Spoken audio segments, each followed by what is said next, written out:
Hello बच्चों, चलिए प्रश्न को पढ़ते हैं। यदि ए तथा बी ऐसी घटनाएं हैं कि ए की प्रायिकता शून्य से अधिक है और बी की प्रायिकता एक के बराबर नहीं है, तो पी ऑफ ए डैश बटा बी डैश बराबर है। और ये हमें चार विकल्प इसके लिए दिए गए हैं। इसमें से सही विकल्प का पता करके हमें सही जगह निशान लगाना है। प्रश्न को हल करने से पहले बच्चों लिख लेते हैं हम मुख्य उदाहरण। मुख्य उदाहरण मुख्य उदाहरण में हम क्या करेंगे बच्चों, प्रायिकता के कुछ सूत्रों को लिखेंगे और फिर उनकी मदद से इस प्रश्न को हल भी करेंगे। तो देखिए कौन कौन से सूत्र होते हैं प्रायिकता में। प्रश्न से संबंधित सूत्रों को हम यहाँ पर लिखने वाले हैं।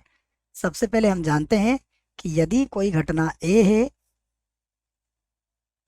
और उसकी पूरक प्रायिकता को हम ए डैश से व्यक्त करते हैं, तो दोनों का योगफल किसके बराबर होता है? एक के बराबर होता है।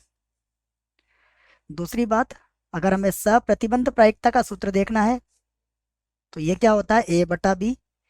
ये होता है ए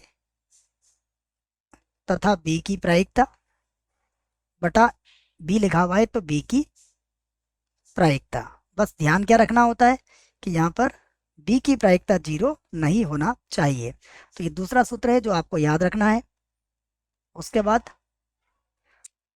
समुच्चय का नियम होता है बच्चों डी मॉर्गन नियम, जिसे हम कहते हैं, क्या कहते हैं जिसे? डी मॉर्गन नियम, या केवल मॉर्गन नियम भी आप कह सकते हैं। मैं सीधा लिख देता हूँ इसको।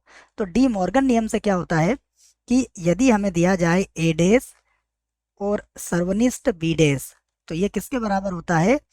ए यूनियन बी और पूरे के डैश के बराबर होता है। या फिर इसका ऐसा भी लिख सकते हो आप, ए डैश यूनियन बी डैश, तो ये किसके बराबर होता है? ए सर्वनिष्ठ बी और ये पूरे के डैश के बराबर होता है। ये डी मॉर्गन के नियम से आप इसको भी याद रख सकते हैं। अब हमें जो प्रश्न में कहा गया है हम उसे हल करते हैं। तो हमें दो बातें कही गई है कि पी ऑफ ए का मान 0 से अधिक है और पी ऑफ बी का मान 1 के बराबर कभी नहीं हो सकता है। तो अब हमें जो मान ज्ञात करना है उसको हम यहाँ से हल कर लेते हैं।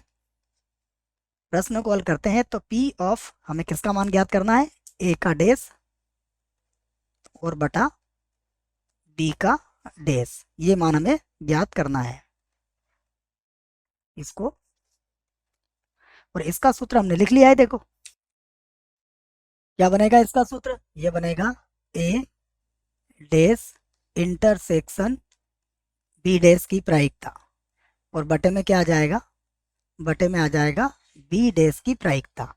अब चूंकि बी की जो प्रायिकता है वो 1 के बराबर नहीं है, तो इसका अर्थ हुआ कि जो बी डैश की प्रायिकता होगी वो 0 के बराबर नहीं होगी।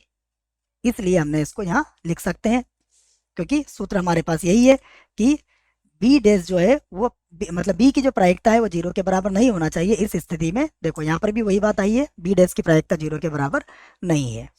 अब इसको प्रश्न को आगे लिखते हैं। तो ए डैश इंटरसेक्शन बी डैश को हम क्या लिख सकते हैं?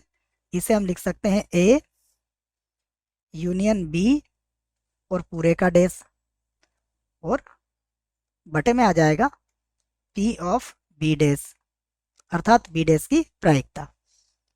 अब इसे पूरक घटना के नियम से क्या लिख सकते हैं? देखो हम अगर हम इसको देखें तो अभी हमने यहाँ पर देखा है यदि ए की प्रायिकता और ए डैश की प्रायिकता का योगफल होता है वो 1 के बराबर होता है, तो इस आधार पर इसे क्या लिख लेंगे? इसे लिख लेंगे 1 minus P of A union B अर्थात ए और या बी की प्रायिकता है ना, ये यूनियन मतलब या होता है ये।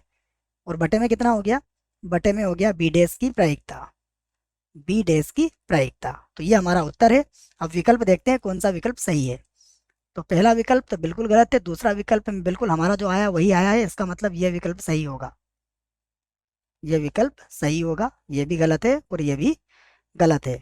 मुझे आशा है बच्चों प्रश्न का उत्तर समझ में आया होगा। धन्यवाद।